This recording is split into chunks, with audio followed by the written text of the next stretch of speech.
Oh, put it over there for her? Yeah, leave it. I thought you wanted me to hand it to her. You never told me what to do.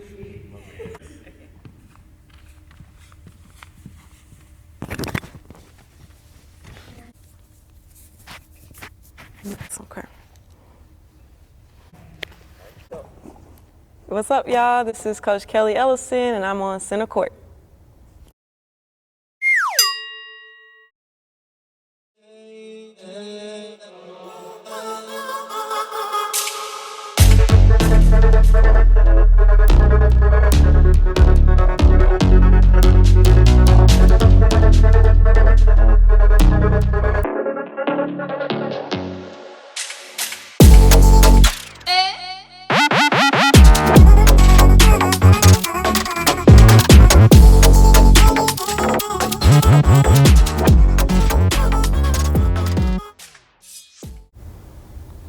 To get to where you are, to be the success that you have been, congratulations on it. Thank you.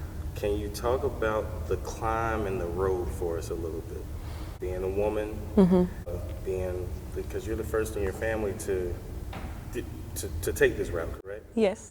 I would say that being in a leadership role, administrative role as the new athletic director here at Hardaway, it is something that hasn't been done, but I feel like in my time here, I've kind of always just tried to make sure that I was doing the right thing, setting a good example, just as a teacher and a coach, so that if someone was to look at me for a leadership role, that I would be able to take it. So tell us a little bit about some of the things that you had to overcome to get to this point.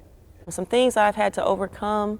I would say at first, I'm a very smiling, nice person. A lot of people think that I'm timid or that I won't say what's on my mind. But if I have something to say and I think that something should be changed, I don't mind voicing my opinion. And I always do it, in an intelligent way with enough assertiveness. I think that people will listen to me. But at first, when I first started coaching, people would walk past me and walk to my mom because she's older, or Coach Mills, and just assume that they're the head coach. And then when they find out that I'm the head coach, they're like, oh, okay, hi, coach. And then we, take it to the court. And they see that I'm serious. So I would say that I've had to overcome that a little bit, but I just always carry myself to where I'm assertive, and I think that people take me seriously because I've done the work, and I just always put my best foot forward. All you gotta do is just show them that ring.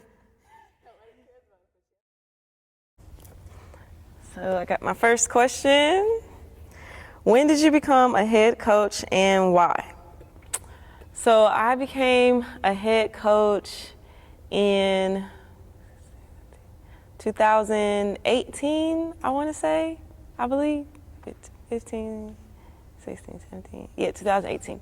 I was an assistant coach at Carver High School, and then I got a call basically to come over to Hardaway and become the head girls coach at Hardaway High School.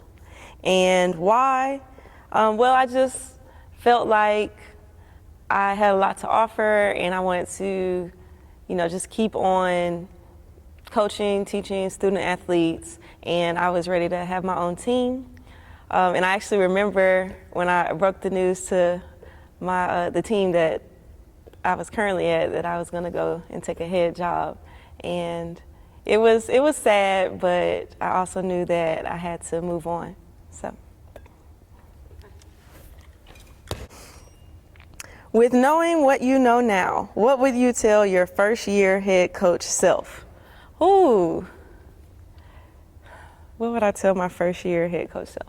I would say that I don't have to be in the gym all day, every day. Because when I first started, man, we were in the gym all the time. But over time, and then as my daughter got older, I kind of had to change that up a little bit. And, everything's still been good, not having to go every day, all day. All right, next question. What are the keys to having a successful season or winning a championship? Keys to having a successful season is definitely commitment and having everybody on the same page. And sometimes that takes a little longer than you expect. Keys to winning a championship, I would say, is to just do that from year to year. And it might take a couple of years. You can have a successful season 1 year, but to win a championship, it takes years of hard work and building. What's the best and worst things about coaching? Best things, definitely making an impact on young people and teaching the game of basketball, which I love, using it as not just a tool to teach about basketball, but also about life. So it's the best thing. The worst thing is that sometimes young people don't realize their full potential, or they think they have forever. And so when you're trying to push them, sometimes they don't always take it in the right way. So I would say that's the worst thing, and one of the hardest things to get over is having young people like short sell themselves when they could be like really, really good players, and you just want the best for them. So I would say the worst part is sometimes not being able to get them to think that way. All right, next one. When practice isn't going so well, or it's just a bad day for the team, how do you go about this? Okay, so I'm gonna be real on this one. This one's kind of funny. When you go to college, they always have like the older team captains. They come and get everybody to the middle, and they're all like, come on guys, we gotta do better. And even me and my sister were always like, man, like, come on, either you're gonna make your layup or you're not. Like, get it together. But as a coach, when practice isn't going well, I mean, sometimes you just have those days, and you just got to get through it. And a bad day is a bad day sometimes. So sometimes we just got to take the bad with the good, and it'll be okay. All right, what are coaches looking for in athletes at all levels? Okay, so I talk to college coaches all the time. They definitely want leaders. They are looking for people who will work on their own, who will get in the gym on their own, who are serious about getting stronger, so they're going to do well in the weight room. They're serious about their education. They're going to do well in the classroom. So just student athletes that have a vision and that are focused, and then you'll be good to go. All right. What age group do you feel is the best to coach? Ooh, that's a tough one. That's a tough one. I would say I like high school. I coached college for 1 year, so I've done that before. And young adults, they have their own different set of battles. And then I've helped coach little kids, and they're fun and cute. You can't really get mad at them. You can like push them, and be strict with them a little bit, but every day they're going to be in your face and be like, hey, coach. So it's cute and it's fun.